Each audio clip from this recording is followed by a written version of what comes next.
Do CENIPA, o Centro de Investigação e Prevenção de Acidentes Aeronáuticos, brigadeiro Jorge Kersul, esperou as portas se fecharem para explicar os passos da investigação sobre o acidente com o avião da TAM.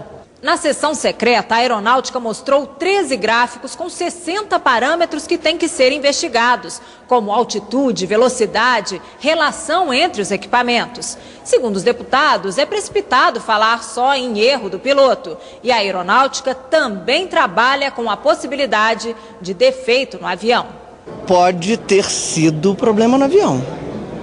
Pode, porque é um sistema em que o computador pode ter lido diferente do que o piloto falou. A aeronáutica disse especificamente que pode ter havido falha do computador. Acho pouquíssimo provável que um piloto experiente como eles, vindo para uma aproximação de pouso, tenha errado na posição da manete.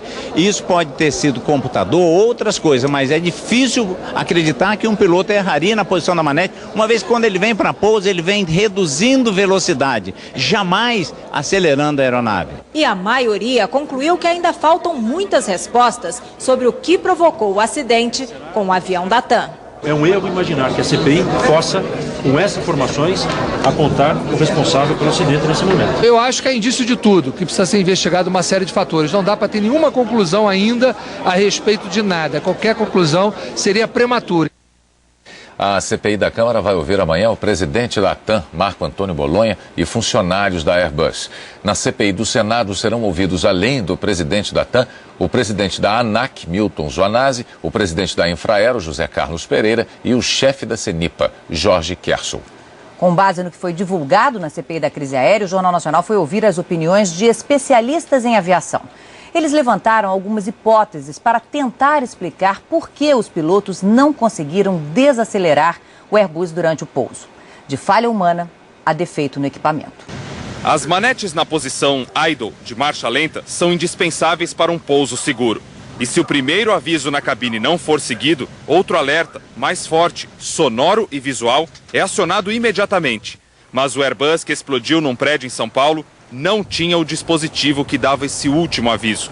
A TAM diz que não implantou o sistema porque o manual da Airbus divide os equipamentos em 4 categorias: obrigatório, recomendado, desejável e opcional. E o último alerta, de reforço, é considerado apenas desejável. A medida da Airbus foi implantada em 2006. Antes disso, em 98, nas Filipinas, e em 2004, em Taiwan, 2 A320 sofreram acidentes semelhantes ao que aconteceu em São Paulo. Os aviões estavam com um dos reversores travado e os pilotos não conseguiram parar dentro dos limites da pista. Uma das manetes estava um pouco fora da posição idle, de ponto morto, e isso desarmou os freios aerodinâmicos. O comandante de Airbus, presidente da Associação de Pilotos Argentinos, Jorge Pérez Tamayo, diz que é imprudente especular sobre as causas do acidente com o que foi divulgado até agora. Mas ele acrescenta: levar uma manete totalmente para frente, na posição de acelerar, e outra para trás, na de freio, como a caixa preta de dados do avião da TAM registra, é muito improvável. Estou convencido que o piloto nunca vai fazer isso. Ou ele leva as duas manetes para a posição de marcha lenta, ou as duas para trás, na posição de reduzido, diz ele.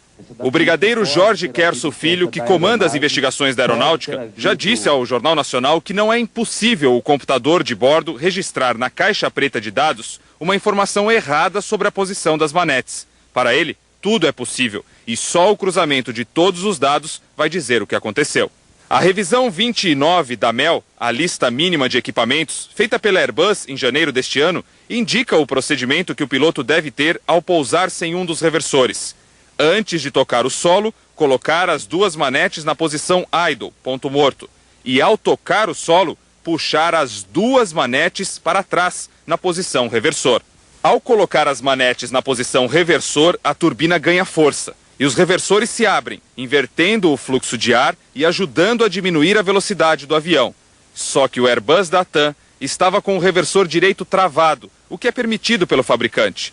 Quando isso acontece, o computador FADEC, Full Automatic Digital Electronic Computer, neutraliza a ação da manete direita e mantém a velocidade da turbina em marcha lenta. De acordo com pilotos de Airbus ouvidos pelo Jornal Nacional, uma pane nesse computador pode ter feito o motor direito acelerar E com isso, os spoilers, que fazem parte do sistema de freios, não se abriram. O primeiro piloto diz que o spoiler, que é o freio aerodinâmico, não armou, não está atuando. Ele diz isso por 2 vezes. Significa o quê? Que o computador não deu o comando para ele trabalhar, para o freio aerodinâmico atuar. Para este outro especialista, os dados da caixa de voz mostram que os pilotos se depararam com uma pane inesperada. Pode ter sido eventualmente uma falha de projeto do avião. Pode ter sido uma pane, um defeito no sistema mecânico, elétrico ou eletrônico. Ou mesmo no computador que transmite os comandos do piloto para o restante do avião. E pode também, em outra circunstância, ter sido gerado por uma dificuldade de relacionamento técnico entre os tripulantes da cabine. Os integrantes do CENIPA, o Centro de Investigação e Prevenção de Acidentes Aeronáuticos, se reuniram hoje em São Paulo, neste complexo do Comando da Aeronáutica. E aqui, eles analisam possíveis falhas do avião e tentam descobrir se esses problemas teriam sido provocados por defeito de fabricação ou por falta de manutenção. Para esses 2 professores de Engenharia Aeronáutica da Universidade de São Paulo, as respostas só vão surgir no fim da investigação. Tudo precisa avaliar, então uma análise mais criteriosa, sem intromissão, com pessoas técnicas, com pessoas de todos os segmentos envolvidos no assunto, é que vai ter uma posição séria e final sobre a causa.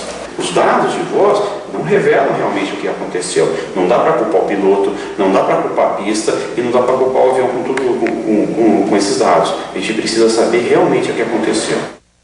A TAM e a Airbus não quiseram se pronunciar sobre as informações divulgadas pela CPI da crise aérea. Os correspondentes da TV Globo em Paris, Paulo Zero e Sônia Bride, mostraram os dados das caixas pretas a um especialista francês. Raymond Offray é um dos investigadores de acidentes aéreos mais respeitados do mundo. Desde 64, investigou quase 3.000 acidentes, entre eles o do avião da Varig no aeroporto de Orly, em Paris, em 73. Hoje, ele é especialista para questões aeronáuticas a serviço da justiça francesa. Diante das primeiras informações sobre a caixa preta do Airbus A320 da TAM, ele disse que a possibilidade de que o avião, ao receber um comando manual, tomasse outra atitude é muito remota, uma em 1 bilhão. Ele vê 2 questões importantes.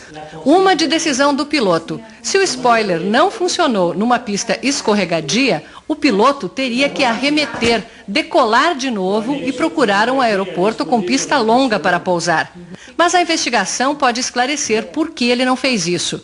A segunda é de procedimento da TAM. Segundo ele, o manual da Airbus, fabricante, diz que o reverso tem que ser consertado em até 10 dias. Mas a companhia deve rever esses parâmetros de acordo com as condições em que opera. Se são pistas curtas, por exemplo. Aí, segundo ele, o único voo que deveria ter sido feito seria do local onde foi detectado o problema para a base operacional, onde seria feito o reparo. Por isso, o especialista diz que os investigadores do acidente precisam confrontar com muito cuidado todos os dados das caixas pretas, a de voz e a de dados, antes de tirar qualquer conclusão. A irmã de Kleiber Lima, o comandante do Airbus da TAM, declarou hoje que não acredita que tenha havido falha humana. Sheila Lima Silveira disse que, pelo que pôde ler a respeito, Kleiber tentou frear o avião de todas as formas. Ela afirmou que o irmão tinha 20 anos de experiência e que, na opinião dela, o acidente não foi provocado por desconhecimento, mas por impossibilidade de ação. Maria Helena de Sacco, mulher do copiloto Henrique Stefanini de Sacco, declarou que só vai falar sobre o assunto quando receber alguma informação oficial da investigação. O Jornal Nacional termina aqui. Depois de Paraíso Tropical, tem futebol ao vivo na Globo. E em seguida, as notícias do Jornal da Globo. Uma boa noite para você. Boa noite.